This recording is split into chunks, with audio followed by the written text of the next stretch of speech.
بسم الله الرحمن الرحيم ألف لام ميم ذلك الكتاب لا ريب فيه هدى للمتقين الذين يؤمنون بالغيب ويقيمون الصلاة ومما رزقناهم ينفقون والذين يؤمنون بما أنزل إليك وما أنزل من قبلك وبالآخرة هم يوقنون أولئك على هدى من ربهم وأولئك هم المفلحون إن الذين كفروا سواء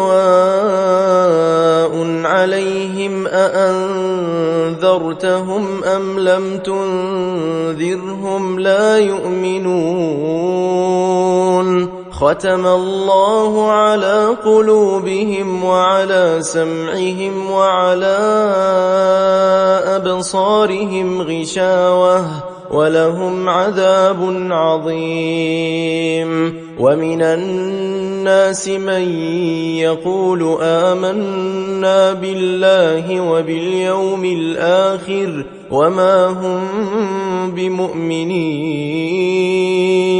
يخادعون الله والذين آمنوا وما يخدعون إلا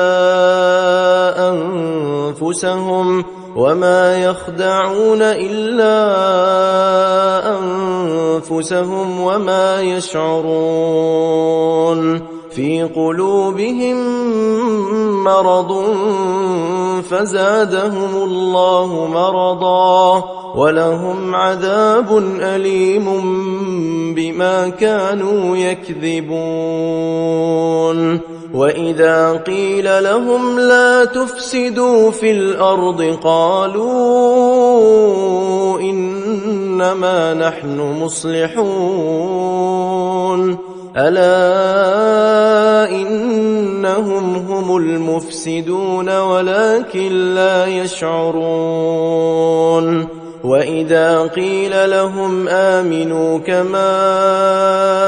آمن الناس قالوا أنؤمن كما آمن السفهاء ألا إنهم هم السفهاء ولكن لا يعلمون